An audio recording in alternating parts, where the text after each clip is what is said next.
میں نے سوچا کہ صرف اور صرف قرآن کریم کی بات کی جائے، قرآن کی فضیلت بیان کی جائے، اس کے علاوہ کوئی دوسرا موضوع میں کہیں بیان نہیں کر رہا ہوں جان بوجھ کر کے۔ بات سمجھ رہے ہیں آپ؟ اور آپ یہ بھی سمجھ سکتے ہیں کہ اگر بخار کے 50 مریض ہیں تو ڈاکٹر سب کو ایک طرح کی ٹیبلٹ دے گا، ایک طریقے کی دوائی دے گا، اور یہ تو جگہ جگہ ہر گاؤں میں بیمار ہیں، قرآن سے دوری ہوتی جا رہی ہے، قرآن سے دوری ہوتی جا رہی ہے، بہت دور قرآن سے ہوتے چلے گئے، اتنے دور ہوتے چلے گئے ہیں کہ بعض کی رپورٹ یہ لگتی ہے کہ مفتی صاحب قرآن بچپن میں پڑھاتا، آج عمر آ گئی 50-45 سال، کبھی قرآن کھول کر نہیں دیکھا۔ اور سچی بات یہ ہے کہ قرآن تو پڑھ لیتے ہیں، رمضان میں مسجد میں بیٹھ کے 2-4 رکوع پڑھ لیے کہ ہم نے قرآن کا حق ادا کر دیا۔ کیا قرآن کا حق ادا ہو جائے گا؟ جب حضرت شیخ الہند نور اللہ مرقدہ جیل سے باہر تشریف لائے اور مسلمانوں کی تنزلی کا سبب جب انہوں نے بتلایا کہ جیل میں رہ کر میں نے جو غور و خوض کیا کہ مسلمان تنزلی کی طرف کس لیے، تو بتایا حضرت نے کہ بہت غور و خوض کرنے کے بعد پتہ یہ چلا کہ قرآن سے تعلق منقطع ہو گیا، ختم ہو گیا، اس لیے مسلمان تنزلی کی طرف ہے۔ تو میں نے سوچا کہ اسی موضوع کا انتخاب کیا جائے، اور ماشاءاللہ یہاں پہ جشن دستار بندی، اور ابھی دستار بندی کا یہ عمل چند ہی منٹوں میں یا چند ہی گھنٹوں کے اندر آپ کا سامنے آئے گا انشاءاللہ العزیز۔ تو قرآن کریم مکمل دستور حیات جس کی تعلیمات مکمل طور پر فطرت انسانی اور عقل سلیم کے عین مطابق ہے۔ قرآن کریم حق و باطل کی کسوٹی ہے۔ قرآن کریم کی تعلیمات سے عرب قوم ایسی طاقتور اور ایسی مضبوط اور مستحکم ہو گئی کہ اس کے آگے قیصر و کسریٰ، روم و فارس سب سرنگوں ہو گئے، سب زیر ہو گئے، سب نے گھٹنے ٹیک دیے، اور کیوں نہ گھٹنے ٹیکتے، یہ احکم الحاکمین کا کلام ہے، سلطان السلاطین کا فرمان ہے، سطوت و جبروت والے بادشاہ کا قانون ہے کہ جس کی ہمسری آج تک نہ بڑے سے ہوئی ہے اور نہ ہی ہو سکتی ہے۔ کسی طرح انسان کا کلام اللہ کے کلام کا مقابلہ نہیں کر سکتا۔ نبی علیہ السلام کا فرمان ہے، فضل کلام اللہ علی سائر الکلام کفضل اللہ علی سائر خلقی۔ ارے یہی تو وجہ تھی کہ جب حضرت اکرمہ کلام پاک کو تلاوت کے لیے کھولتے تھے تو بے ہوش ہو کر زمین پہ گر جایا کرتے تھے، اور ان کی زبان پر یہ کلمات جاری و ساری ہو جایا کرتے تھے، ھذا کلام ربی، ھذا کلام ربی، یہ میرے رب کا کلام ہے، یہ میرے رب کا کلام ہے، میں اس کو اپنی زبان سے کیسے ادا کر سکتا ہوں؟ یہی وہ کتاب ہدایت ہے جس کے نازل ہونے کی خوشخبری تمام سابقہ انبیاء علی نبیین علیہ السلام نے دی۔ یہی وہ خدائی کلام ہے جو لوح محفوظ میں تحریر ہے، جس کی حفاظت پر مقرب ترین فرشتے معمور ہیں۔ یہی وہ آسمانی دستور حیات ہے جو کبھی مٹایا نہیں جا سکتا۔ یہی وہ قرآن ہے، اگر جنات نے سنا تو جناب نبی کریم صلی اللہ علیہ وسلم کے گرویدہ ہو گئے۔ یہی وہ قرآن ہے، اگر طفیل دوسی نے سنا ایمان لے آیا، جبیر ابن مطعم نے سنا تو ایمان میں داخل ہو گیا، خطاب کا بیٹا عمر سنتا ہے تو اس کے حالات بدل جاتے ہیں، جناب نبی کریم صلی اللہ علیہ وسلم کے دامن میں آ کر کے پناہ لیتا ہے۔ یہی وہ قرآن ہے جس کی برکت سے زمین سے غلہ پیدا ہو رہا ہے۔ یہی وہ قرآن ہے جس کی برکت سے زمین سے چشمے ابل رہے ہیں۔ یہی وہ قرآن ہے جس کی برکت سے زمین سے پانی نکل رہا ہے۔ یہی وہ قرآن ہے جس کی برکت سے ہواؤں کا نظام باقی ہے، فضاؤں کا نظام باقی ہے۔ یہی وہ قرآن ہے جس کی برکت سے ان درختوں کے اندر ہریالی باقی ہے۔ یہی وہ قرآن ہے جس کی برکت سے آج پھلوں کے اندر مٹھاس باقی ہے۔ یہی وہ قرآن ہے جس کی برکت سے پھولوں کے اندر رنگت باقی ہے۔ یہی وہ قرآن ہے جس کی برکت سے یہ زمین اپنی اصلی حالت پر باقی ہے۔ یہی وہ قرآن ہے برکت سے بغیر ستون کے آسمان قائم و دائم ہے، یہی وہ قرآن ہے جس کی برکت سے آج مدارس کا نظام باقی ہے، مساجد کا نظام باقی ہے، خانقاہوں کا نظام باقی ہے، یہی وہ قرآن ہے جس کی برکت سے آج مساجد کے ممبر و محراب آباد ہیں، یہی وہ قرآن ہے جس کی برکت سے مساجد کے مناروں سے اللہ اکبر کی صدائیں بلند ہو رہی ہے، یہی وہ قرآن ہے جس کی برکت سے آج ہمارا ایمان باقی ہے، یہی وہ قرآن ہے جس کی برکت سے آج سروں پر ٹوپیاں نظر آ رہی ہیں، چہروں پر داڑیاں نظر آ رہی ہیں۔ اور امت مسلمہ کے نوجوانوں سنو، اگر قرآن ہے تو پھر یاد رہے نظام کائنات بھی باقی ہے، اور اگر قرآن نہیں ہے تو نظام کائنات بھی باقی نہیں ہے۔ قرآن ہے تو اس دنیا کا نظام بھی باقی ہے، اور اگر قرآن نہیں ہے تو پھر اس کائنات کا نظام بھی باقی نہیں ہے۔ اور جب اللہ تبارک و تعالی اس نظام کو ختم کرنا چاہے گا تو 40 سال قبل قرآن کریم کے حروف کو ایسے آسمانوں پر اٹھا لیا جائے گا، اور پھر جب قرآن کریم کے حروف کو ایسے آسمانوں پر اٹھا لیا جائے گا تو رب کو پھر اس روئے زمین کی کوئی ضرورت باقی نہ رہے گی، اس کو لپیٹ کے سمیٹ کے ایک طرف رکھ دیا جائے گا، اور یہ بڑے بڑے پہاڑ روئی کے گالوں کی طرح اڑتے پھریں گے۔ یعنی یہ بات سمجھ میں آتی ہے، قرآن ہے تو نظام کائنات بھی باقی ہے، اور اگر قرآن نہیں ہے تو نظام کائنات بھی باقی نہیں ہے۔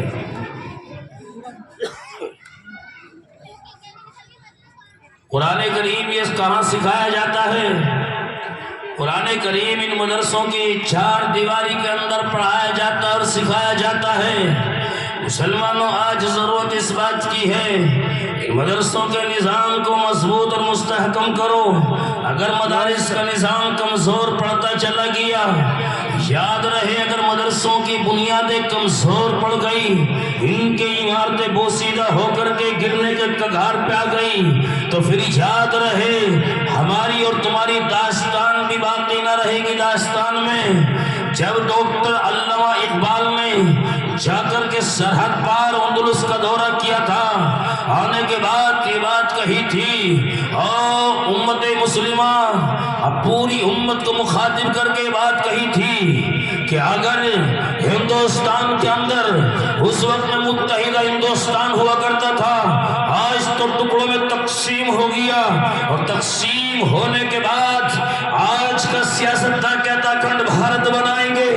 میں نے کہا اکھنڈ بھارت بنانے کے لیے تم کھڑے ہو جاؤ، ہم بھی تمہارے ساتھ شانے سے شانہ میں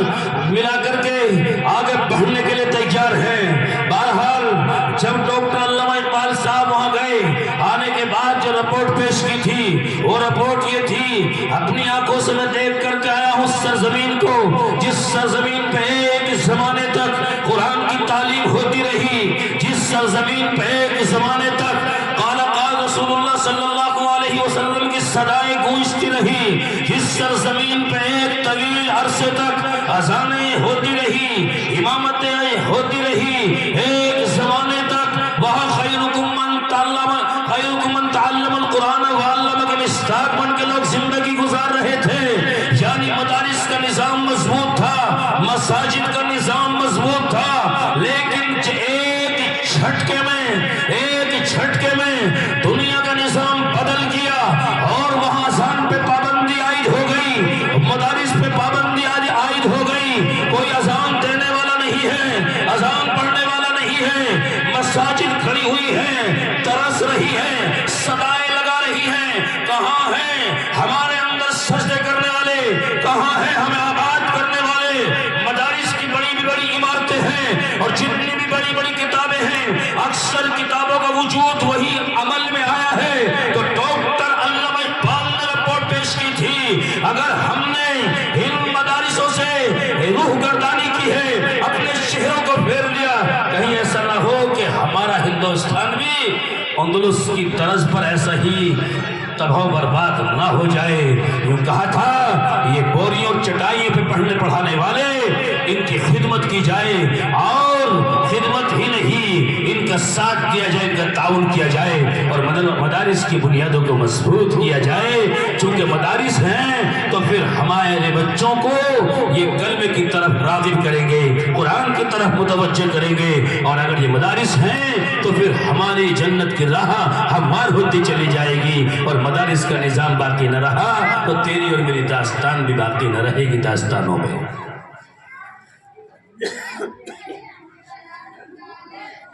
تو آج ضرورت اس بات کی ہے کہ مدارس کا نظام مضبوط اور مستحکم کیا جائے، چونکہ مدارس میں قرآن کریم پڑھایا جاتا ہے، قرآن کریم کی حفاظت ہوتی ہے، لیکن وہ الگ بات ہے کہ یہاں بظاہر تو قرآن کریم کی حفاظت مدرسوں کے اندر ہو رہی ہے، لیکن اس کی حفاظت کا ذمہ تو خود رب نے لیا ہے۔ میرا رب کہتا ہے ہم ہی نے قرآن پاک کو نازل کیا، ہم اس کی حفاظت کرنے والے ہیں۔ حفاظت کا انداز تو دیکھیے مسلمانوں، حفاظت کا انداز کیا ہے؟ حفاظت کا انداز یہ ہے، معصوم بچے، چھوٹے چھوٹے بچے ہیں، کسی کی عمر 6 سال ہے، کسی کی عمر 8 سال ہے، اور کسی کی عمر 10 سال ہے، اور کسی کی عمر 12-14 سال ہے، 15-16 سال ہے۔ اللہ تبارک و تعالیٰ ان بچوں کو چنا، امت مسلمہ کے تمام بچوں میں سے ان بچوں کو چنا، اور چننے کے بعد اللہ تبارک و تعالیٰ نے ان کے سینوں کا انتخاب کیا ہے حفاظت قرآن کے لیے۔ جانتے ہو اگر بات سمجھ میں نہ آ رہی ہو، میں نے متعدد جگہوں پہ بات کہی ہے، رات بھی ہم نے قصبہ کی ٹھور کے اندر یہ بات کہی تھی، یہ علماء، یہ حفاظ، ان علماء اور حفاظ کے سینوں کا انتخاب کسی چودھری نے نہیں کیا، کسی ودھایک نے نہیں کیا، کسی MP نے نہیں کیا، بلکہ ان سینوں کا انتخاب پروردگار نے کیا ہے۔ یہ سینے منتخب خدا ہیں، ان کا انتخاب کرنے والا خلاق اعظم ہے، چونکہ حفاظت قرآن کا مسئلہ ہے، کسی ایری گیری کتاب کی حفاظت کا مسئلہ نہیں ہے۔ اگر بات سمجھ میں نہ آئے تو یہ سمجھو کہ ہم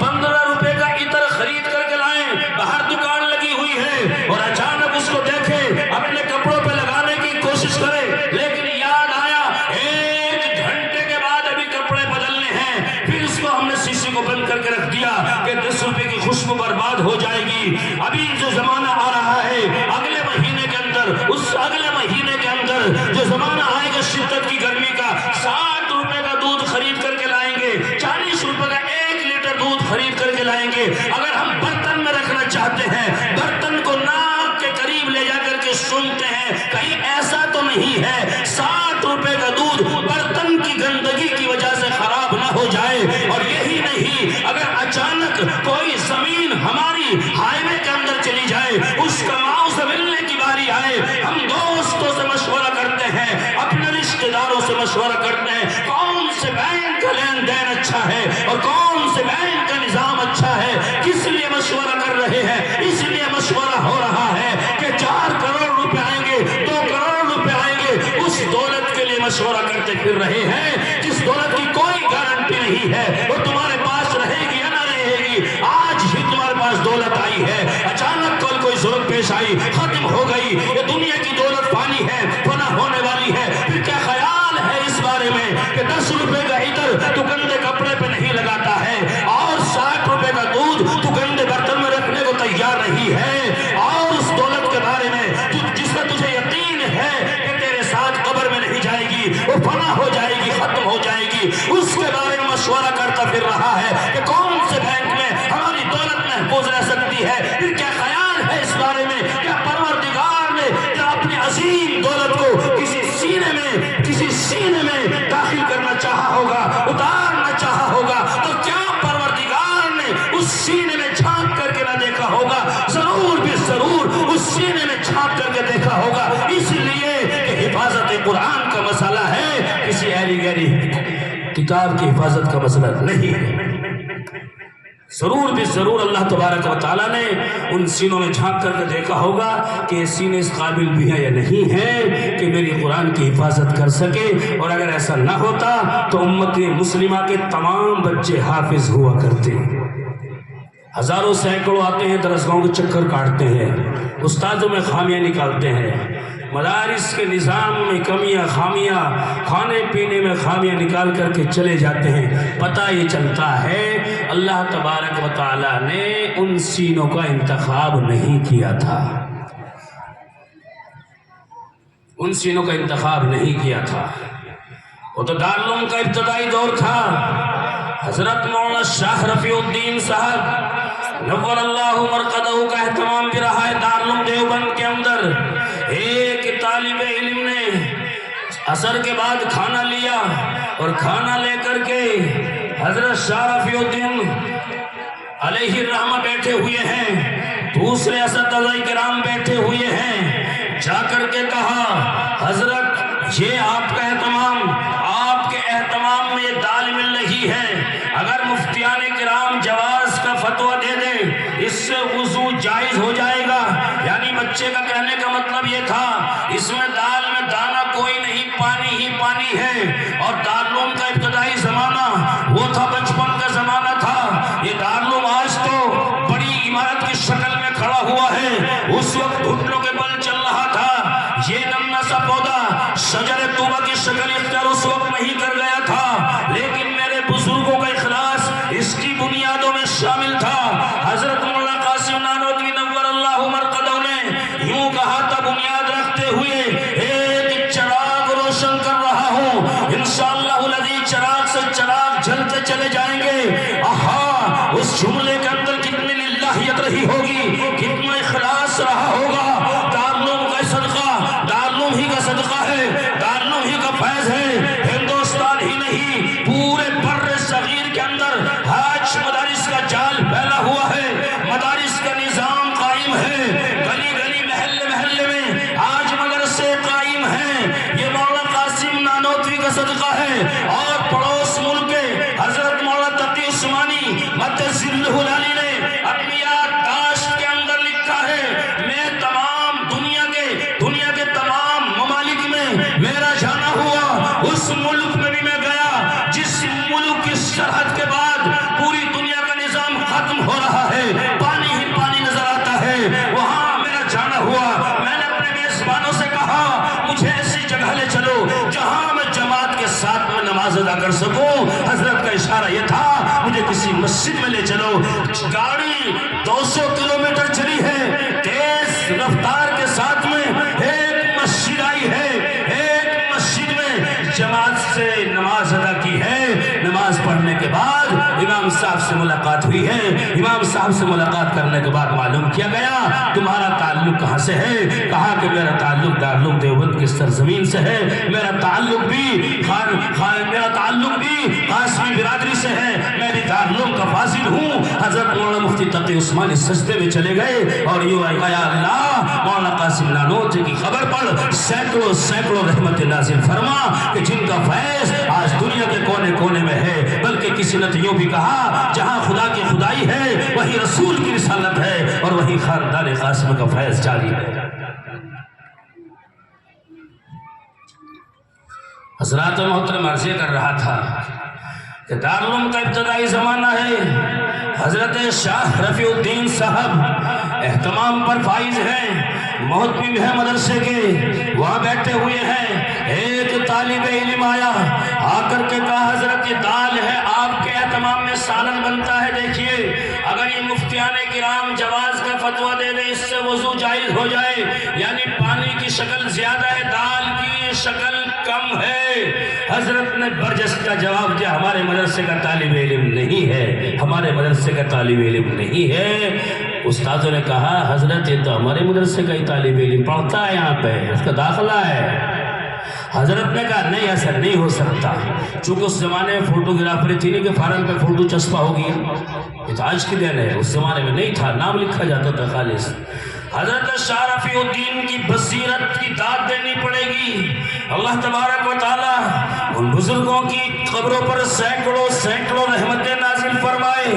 برجستہ کہا یہ ہمارے مدرسے کا طالب علم نہیں ہے، دارالعلوم کا طالب علم نہیں ہے۔ اساتذہ نے کہا کہ حضرت یہ تو گھنٹہ پڑھتا کا نانا، جب رجسٹر کھنگالے گئے آخری رجسٹر ہوتا ہے جس رجسٹر میں داخلہ ہوتا ہے، جب اس کو چیک کیا گیا پتہ یہ چلا کہ اپنے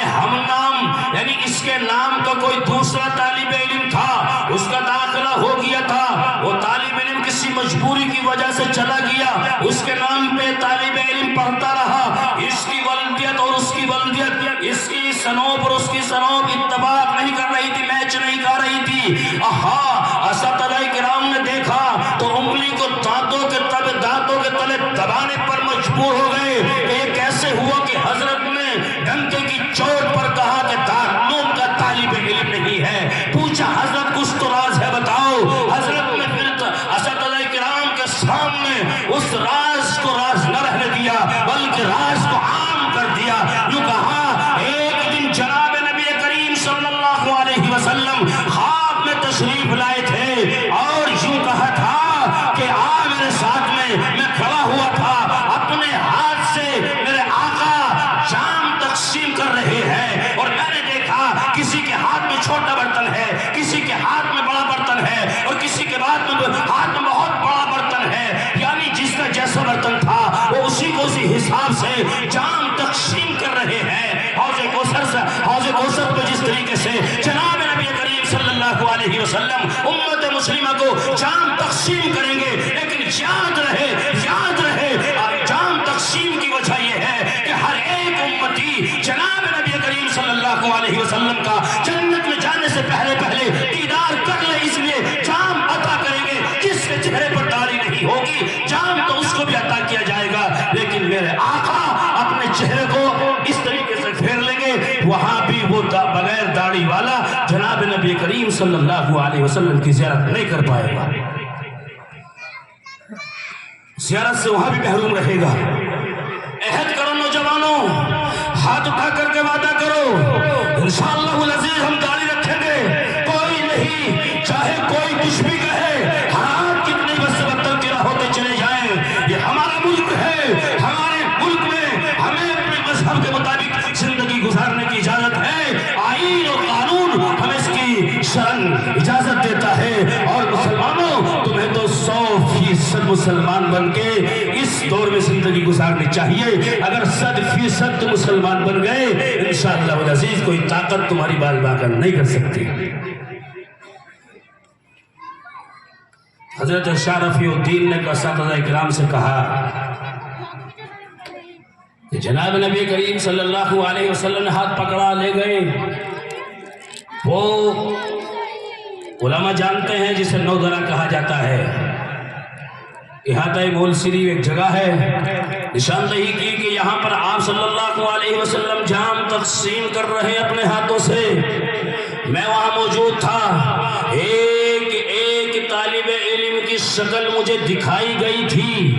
جب تک کہ دارالعلوم قائم رہے گا انشاءاللہ قائم کیا رہے گا، ہمارا اعتقاد ہمارا اعتماد یہ ہے دارالعلوم قیامت کی صبح تک قائم رہے گا سرزمین ہندوستان پر، اور یہ میرے نبی کا احسان ہے، احسان مصطفیٰ ہے کہ دارالعلوم بھی ہندوستان کی سرزمین پہ ہے، جس دارالعلوم کے لیے دنیا ترستی ہے، دنیا تڑپتی ہے، اور جس دارالعلوم پہ امام حرم بھی فخر کرتے ہیں اور بادشاہ بھی فخر کرتے ہیں۔ اور جب بات آتی چلی گئی تو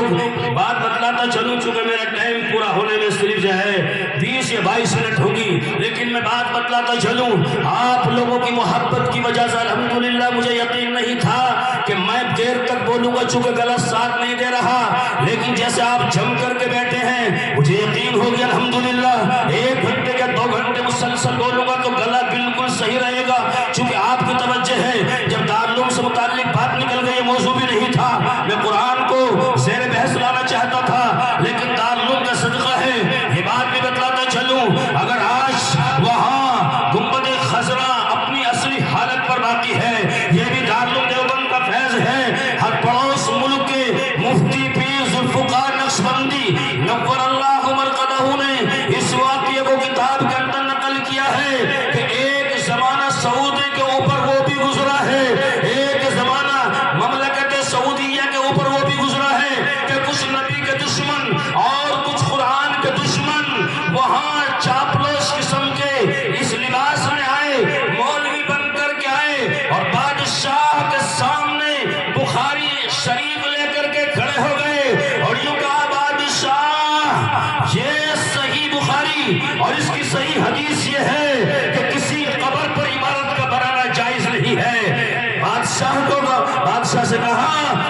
بادشاہ یہ رسول اللہ صلی اللہ علیہ وسلم کی حدیث کا مجموعہ ہے، بخاری شریف ہے، اور اس پر تمام امت کا اجماع ہے کہ بخاری کی حدیث صحیح ہے، اور یوں کہا کہ بخاری میں روایت کیا گیا ہے، بخاری کے اندر حدیث کو لایا گیا ہے، اور بخاری میں حدیث دکھا کر کے کہا کہ کسی بھی قبر پر عمارت کا بنانا جائز نہیں ہے، اور یہاں گنبد خضرا جناب نبی کریم صلی اللہ علیہ وسلم کی قبر پہ موجود ہے، گویا کہ حدیث کی خلاف ورزی ہو رہی ہے، اور ہمارے آقا کو تکلیف پہنچ رہی ہوگی۔ یہ بات سے چکر میں پڑ گیا، ان کا فتنہ یہ تھا، وہ بک گئے تھے یہودیوں کے ہاتھ، وہ بک گئے تھے کسی یہودی کے ہاتھ اور کسی حکومت کے ہاتھ، اور وہ حکومت چاہتی تھی کہ چند ڈالر دے کر کے، تھوڑی سی رقم دے کر کے ان چند مولویوں کو خرید لیا جائے اور بادشاہ کو جا کر کے یہ بات کہیں، اور جب گنبد خضرا ٹوٹ جائے گا، شہید ہو جائے گا، پوری دنیا میں تفرقہ پھیل جائے گا اور عربوں کی حکومت باقی نہ رہے گی، عرب نہ رہیں گے، عجم نہ رہے گا۔ جانتے ہو یہ بات کہی گئی، بادشاہ چکر میں پڑ گیا اور بادشاہ سوچنے پر مجبور ہو گیا۔ بادشاہ نے یہ بات کہی ہے، ٹھہرو تمہاری بات مجھے سمجھ میں آ رہی ہے، لیکن اس پہ آخری فیصلہ علماء دیوبند لیں گے، جب تک کہ تعلم دیوبند کی طرف سے جو انڈیا کا ادارہ ہے، ہندوستان کا ادارہ ہے، جب تک اس کی طرف سے کوئی جواز نہیں آتا ہے، کوئی مسئلہ میرے سامنے لکھت روپ میں نہیں آتا ہے، میں تسلیم کرنے کے لیے تیار نہیں ہوں۔ وہاں بادشاہ نے آنند فانند میں اپنی کابینہ کا اجلاس طلب کر لیا اور تجویز رکھی کہ بخاری کی حدیث ہے کہ قبر پہ عمارت کا بنانا جائز نہیں ہے۔ گنبد خضرا کے بارے میں کیا خیال ہے کہ گنبد خضرا جناب نبی کریم صلی اللہ علیہ وسلم جہاں آرام فرما ہے اسی کے اوپر وہ گنبد ہے، جس گنبد کے تقدس کی قسمیں ہم کھاتے ہیں اور جس گنبد کی عظمت کی قسم ہم کھاتے ہیں۔ بادشاہ نے اسے اشارہ کر کے کہا کہ گنبد خضرا وہاں موجود ہے، لیکن اس کے نیچے جناب نبی کریم صلی اللہ علیہ وسلم آرام فرما ہے، اور میرے پاس میں اس طریقے سے تجویز آئی ہے۔ میں چاہتا یہ ہوں کہ چند لوگ طے کر دیے جائیں، آج شام کو ہی ہندوستان روانہ کر دیا جائے اور ہندوستان جا کر کے دارالعلوم دیوبند پہنچے اور دارالعلوم دیوبند سے لکھوا کر کے لائے کہ مسئلہ کیا ہے، جو دارالعلوم کا فیصلہ ہوگا ہم اس کو 100% تسلیم کریں گے۔ مسلمانوں، دارالعلوم بہت بڑی چیز ہے تمہارے لیے، لیکن آج ایک فرقہ ہمارے اندر بھی پیدا ہو گیا ہے۔ یہ بات میں یہ کہنا نہیں چاہتا تھا، لیکن جب زبان پہ یہ بھی کہوں گا، کسی کو بری لگے شوق سے لگے، جماعت کے اندر دو پھاڑ ہو گئے ہیں۔ ایک جماعت تو وہ ہے جو مرکز نظام الدین کے ساتھ چلی گئی، ایک جماعت کے لوگ وہ ہیں جو دوسروں کے ساتھ چلے گئے، لیکن ان میں سے ایک وہ ہے جو دارالعلوم کی عظمت کو گھٹانے پر تلے ہوئے ہیں، جنہوں نے متعدد جگہوں پہ کہا دارالعلوم ہوگا اپنے لیے ہوگا، ہم دارالعلوم کے فتوے کو تسلیم نہیں کرتے، ہم دارالعلوم کو نہیں مانتے۔ میں نے متعدد علاقوں میں کہا، میں نے ابھی چند دن پر علی گڑھ میں کہا، اتراکھنڈ میں بھی کہا، دہلی کے اندر بھی کہا، اگر دارالعلوم سے ٹکرائے گا پاس ہو جائے گا، اگر تعلم کے بارے میں اپنی ذہنیت کو صاف نہ رکھے گا، نسلوں میں علماء صلح پیدا نہیں ہو سکتے۔ میں لکھ کر کے دے سکتا ہوں، دارالعلوم ہمارا سرمایہ ہے، اور دارالعلوم ہندوستان کی سرزمین پہ میرے آقا جناب نبی کریم صلی اللہ علیہ وسلم کا احسان ہے۔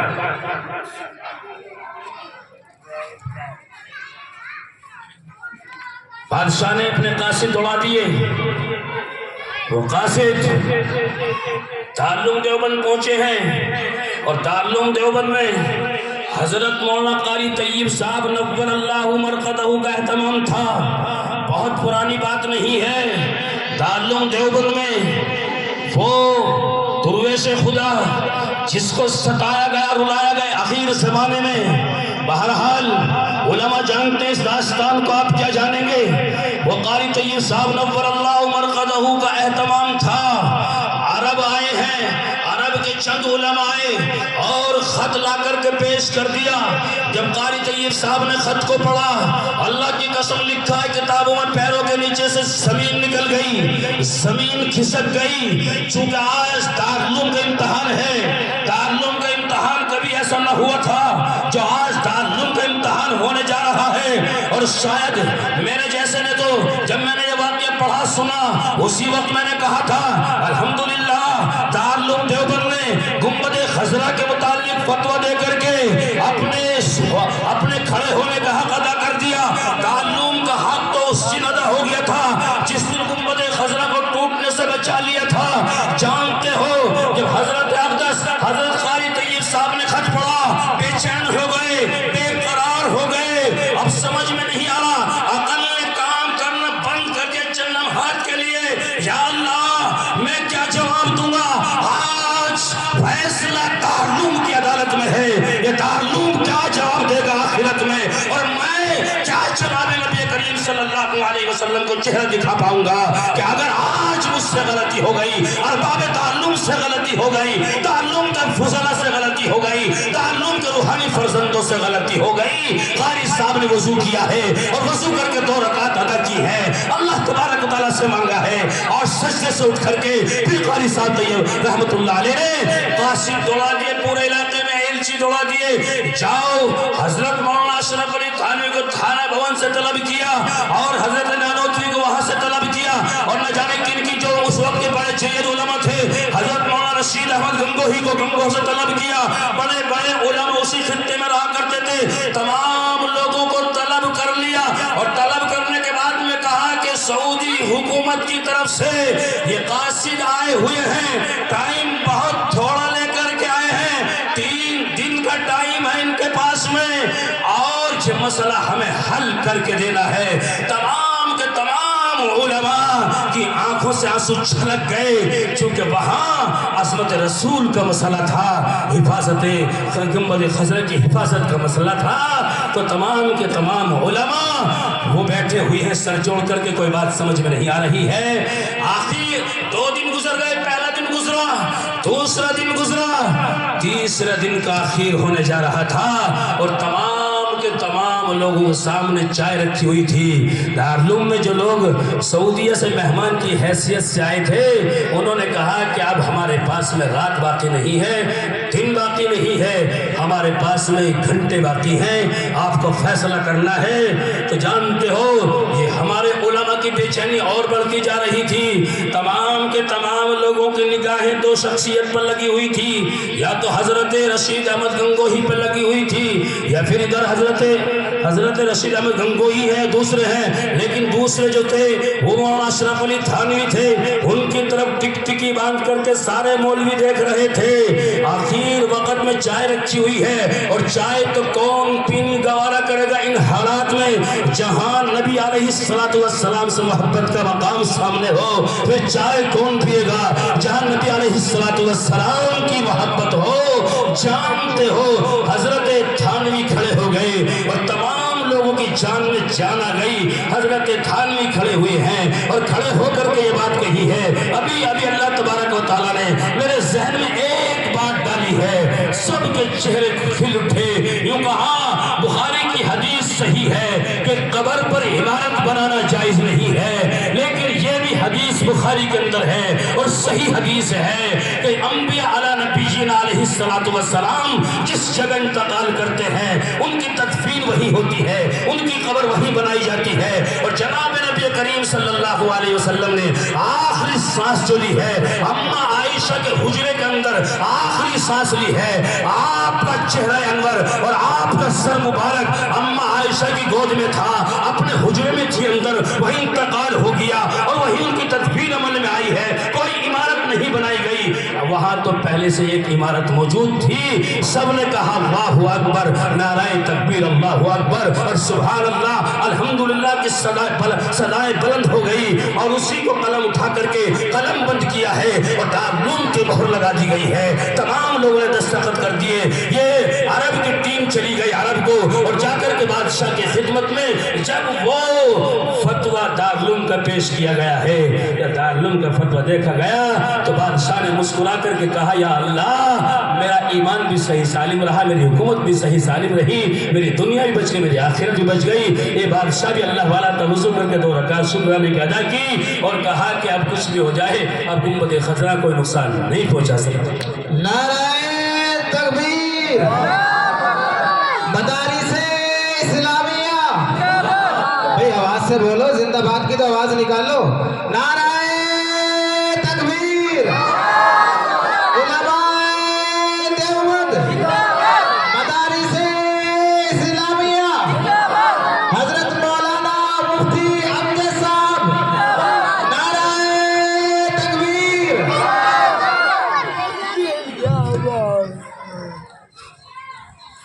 تو میں عرض یہ کر رہا تھا کہ دارالعلوم بہت بڑی چیز ہے, اور غالباً بات یہ چل رہی کہ حضرت شاہ رفیع الدین کا اہتمام تھا, تو یوں کہا ایک ایک چہرہ مجھ کو دکھلایا گیا, تو میں نے ایک ایک چہرے کو غور سے دیکھا, اور یہ جو ایک بچہ تھا جو کہہ رہا تھا دال سے وضو جائز ہو جائے گا اگر تم فتویٰ دے دو, کہا کہ یہ چہرہ تو اس میں شامل ہی نہیں تھا, یہ چہرہ اس میں شامل ہی نہیں تھا, اور دارالعلوم میں صرف اسی کا داخلہ ہوگا جس کو میرے نبی نے چن لیا تھا, میرے نبی نے جس کا انتخاب کر لیا تھا. یہ بات ہم نے متعدد جگہوں پہ کہی ہے کہ دارالعلوم کا ادنا سا ملازم ہی کیوں نہ ہو اور دارالعلوم کا ادنا سا طالب علم ہی کیوں نہ ہو, یہ سب کے سب منتخب خدا, ان کا انتخاب کرنے والا پروردگار ہے. بات سمجھ میں آئی میری؟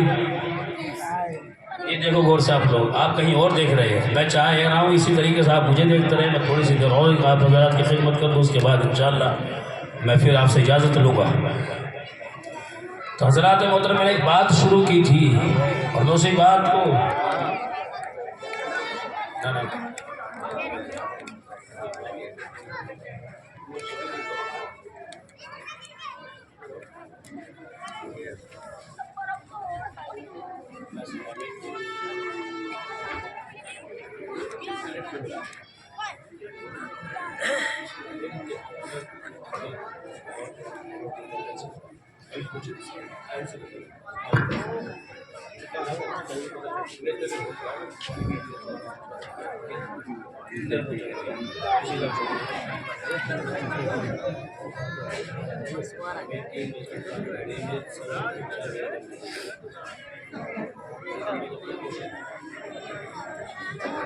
وہی آ رہا ہے جب تک یہ کریں گے. تو میں عرض یہ کر رہا تھا کہ مدارس کی قدر کرو, یہ مدرسے ہیں,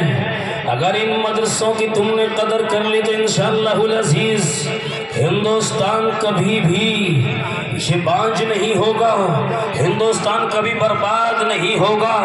ہندوستان کی سرزمین پہ علماء اور قرۂ اعظام جنم لیتے رہیں گے, اور یاد رکھو جب بھی تم دیکھو کہ مدارس کا نظام کمزور پڑ رہا ہے, خدا کی قسم تہیہ کر لو, ارادہ کر لو, ایک ٹائم کا کھانا کم کھائیں گے لیکن مدرسوں کو برباد نہیں ہونے دیں گے. اگر مدرسے برباد ہو گئے, مسلمانوں یاد رہے پھر تمہاری اور ہماری شناخت باقی نہ رہے گی. یہ مدرسے ہیں ساقی, تیرے میخانے نہیں, یہاں کی خاک سے انسان بنائے جاتے ہیں. اور مجھے ایسا محسوس ہو رہا ہے جس طریقے سے آپ پہلے سے اپنے مدرسے کا تعاون کرتے آئے ہیں, یہ حفاظ تمہارے سامنے آ گئے ہیں. آج فرشتے بھی ان کی شکلوں پہ رش کر رہے ہوں گے, آج فرشتے بھی ان کے ماں باپ پر رش کر رہے ہوں گے, ان کے اساتذہ کرام پہ رش کر رہے ہوں گے, آج فرشتے بھی اس مجمع پہ رش کر رہے ہوں گے, چونکہ اس مدرسے کے اندر اتنے بڑے یہ حفاظ تیار ہوئے ہیں. ان کا بڑا اور مرتبہ مقام ہے, اگر ان کے مرتبہ مقام پہ بات کی جائے تو لمبا وقت درکار ہے, اتنا ہی کافی ہے. جناب نبی کریم صلی اللہ علیہ وسلم نے ارشاد فرمایا کہ جس کے خاندان کا بچہ حافظ ہوا اس بچے کی آخرت کے اندر وہ حیثیت ہوگی جو دنیا میں بڑے آدمیوں کی ہوتی, جن کی سفارشیں کی جاتی ہیں, جن کی سفارشیں قبول کی جاتی ہیں. ایسا ہی مرتبہ مقام ان کا بھی ہوگا. یہ بھی اللہ تبارک و تعالیٰ سے سفارش کریں گے کہ فلاں فلاں میرے خاندان کے لوگ ہیں جنت میں بھیج دیں، اس لیے کہ جناب نبی کریم صلی اللہ علیہ وسلم نے وہاں دنیا کے اندر بتلایا تھا حدیث کے اندر کہ تیری سفارش پر، تیری شفاعت پر شفاعت قبول ہوگی، اور 10 ایسے آدمی تیرے خاندان کے جنت میں جائیں گے جن کے بارے میں جہنم کا فیصلہ ہو چکا ہوگا، وہاں حساب و کتاب ہو رہا ہوگا، یہ علماء عرش کے سائے میں ہوں گے، یہ حفاظ عرش کے سائے میں ہوں گے، تا حد نظر مجمع ہوگا، جناب نبی کریم صلی اللہ علیہ وسلم مہمان خصوصی ہوں گے، تمام انبیاء علی نبینا علیہ السلام تشریف فرما ہوں گے، خود اللہ تبارک و تعالیٰ بھی وہیں موجود ہوں گے، اور کسی کے نامۂ اعمال اس ہاتھ میں ہوں گے اور کسی کے نامۂ اعمال اس ہاتھ میں ہوں گے، جن کے نامۂ اعمال اس ہاتھ میں ہوں گے زندہ باد، اور جن کے نامۂ اعمال اس ہاتھ میں ہوں گے اللہ حفاظت فرمائے مردہ باد۔ تو جب نامۂ اعمال اس ہاتھ والے ادھر کھڑے ہوئے ہوں گے اور دوزخ ادھر ہوگی، دوزخ کی طرف بڑھ رہے ہوں گے، یہ حافظ قرآن مچل جائے گا اور مچل کر کے آ کے اللہ سے کہے گا یا اللہ میرے چچا، میرے تایا، میرے خالو، میرے نانا جہنم کی طرف جا رہے ہیں، اللہ تبارک و تعالیٰ فرمائیں گے جھگڑنا شور نہ کر، میں تیرے حوالے کرتا ہوں، اور ان کو کہا کس کو کہا جائے گا جا پکڑ کر کے لا، کہے گا تایا ابا تمہارا یہ مقام نہیں ہے، مامو جان تمہارا یہ مقام نہیں ہے، تایا جان، چچا جان، خالو جان، آہا رشتے کے دادا ہیں، دادا جان تمہارا مقام یہ نہیں، آؤ، اور یہ پکڑ کر کے یوں کہے گا ادھر چلے جاؤ، یہ جنت کا راستہ ادھر جا رہا ہے، اور جنت میں لے ڈال دے گا، یوں کہے گا جنت میں جاؤ، اور اس کی کہنے پر انہیں جنت عطا کر دی جائے گی، ان کا مرتبہ اور مقام یہ ہے۔ لیکن یہ حافظ مدرسے میں تیار ہوتے ہیں، اور آپ مجھ سے بہتر جانتے ہیں حکومت اس مدرسے کو ہی نہیں بلکہ کسی مدرسے کو بھی حکومت کا 25 پیسے کا کوئی لوب لالچ نہیں ہے، اور ہم نے تہیہ کر لیا ہے۔ اول دن میں مولانا قاسم نانوتوی نے ایک سبق پڑھا دیا تھا کہ دارالعلوم کی بنیاد رکھی تھی، انشاءاللہ العزیز دارالعلوم کوئی بادشاہ یا کوئی نواب یا کوئی اور بڑا آدمی ہوگا اس کے پیسے سے نہیں چلے گا، یہ دارالعلوم چلے گا تو مزدور کے پیسے سے چلے گا، یہ دارالعلوم چلے گا تو کسانوں کے پیسے سے چلے گا، یہ دارالعلوم چلے گا تو رکشہ چلانے والوں کے پیسے سے چلے گا، یہ دارالعلوم چلے گا تو مزدوری کرنے والوں کی مزدوری سے چلے گا، یہ دارالعلوم چلے گا تو ہر ایک کا پیسہ اس میں شامل حال ہوگا، اسی ڈگر پر اسی طرز پر یہ مدارس اسلامیہ ہے، یہاں ہر ایک کا پیسہ درکار ہوتا ہے۔ اس مجمع کے اندر ایسا کوئی آدمی ہے جو یوں کہے کہ 20,000 روپے ہم مدارس اسلامیہ خاص کر فیض اسلام جو ہمارا مدرسہ ہے اس مدرسے میں قرآن کی محبت میں 20,000 روپے کی رقم ہم دے رہے ہیں، میں نے شاید اس مدرسے میں پہلی دفعہ چندے کی اپیل کی ہے کوئی ایک آدمی کھڑا ہو جائے، کھڑا ہو کر کے میں سمجھوں گا میرے آنے کی لاج رکھی ہے، اور قرآن کی محبت میں کھڑا ہو کر کے کہا 20,000 روپے ہم دینے